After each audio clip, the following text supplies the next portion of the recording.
All right, welcome back to the channel, everyone. I'm Dale Harris, and today I'm joined with Tim Rogers.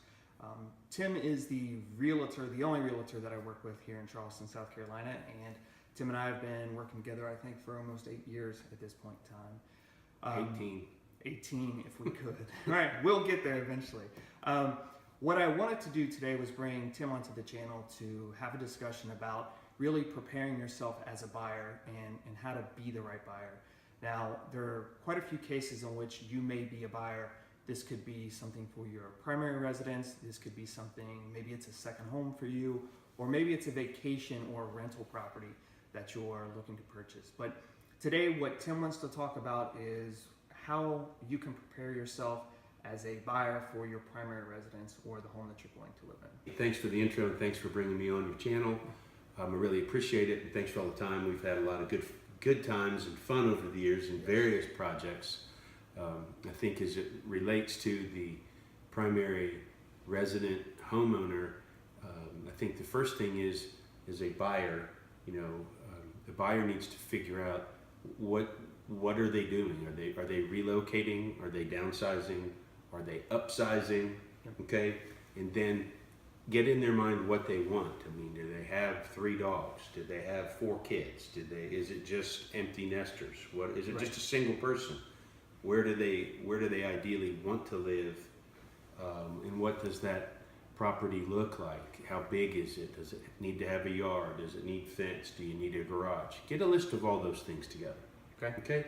Get that stuff, and then think about how you plan to buy it and what your financial comfort level is with buying it. And that's always important. Are you a cash buyer? Are you getting a mortgage? If you're getting a mortgage, it's very important to get pre-approved.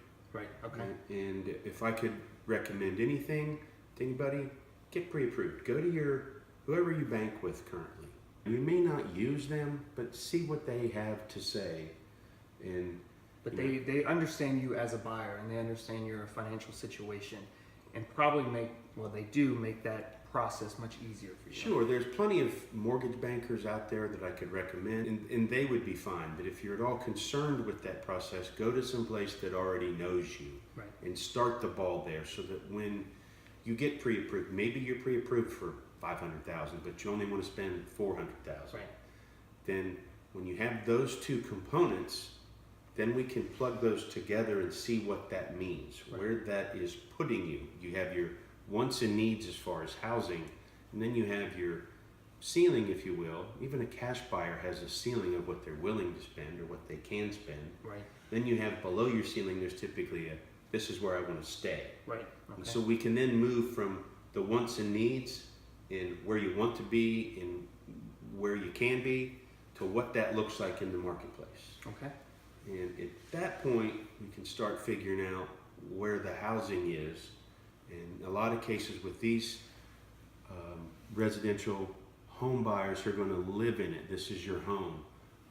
My lovely wife, Cathy, that you know very well, yes, she'll step in and really handle that process because she's born and raised here.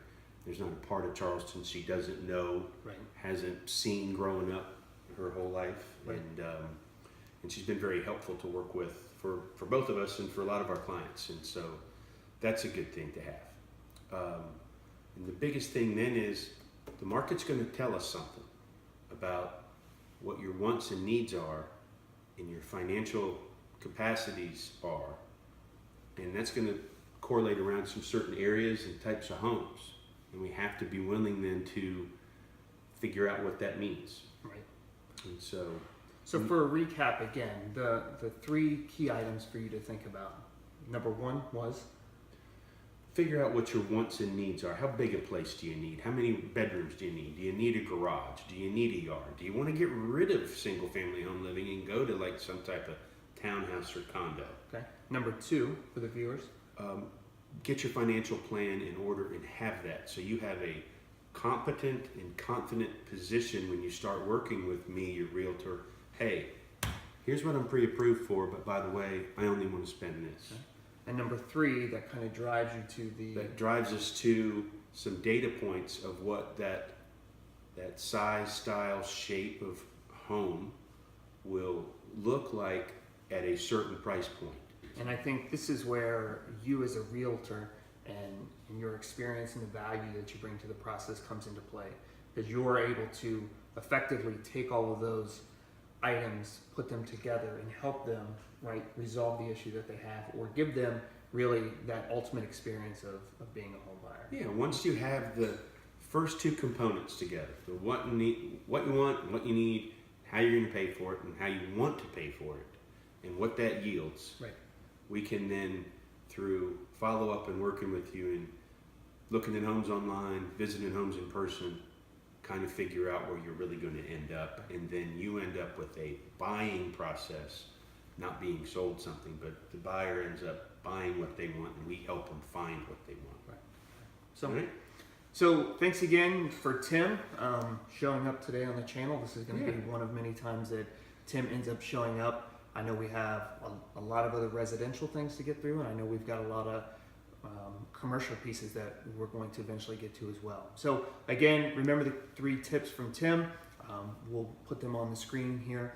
Also, just know that Tim and I are on site today, or on location, if you will. Right, we're on site at 1360 Bluebird, which is a property I have for sale. Correct. So we'll have a section on sellers. As Dale said, we'll have something for the commercial market, but this is a unique home. Yep. 5 bedrooms, 5.5 baths, no HOA, flood zone, so no flood insurance required, and with a pool and a massive outdoor living space, and it's really an unbelievable indoor experience, right? It's great. It's an awesome place to be. So we'll drop the video on here, I think, right? Yeah. I'll go ahead and I'll make sure that we have a link directly to this. I know Tim's had a video put together, so we'll put that link down below. As always, don't forget to leave questions and comments, and for today's session, Tim and I will respond to those if you leave them. And also don't forget to subscribe. So thanks again, Tim, for showing up. Sure. Thanks for having me. Thank you.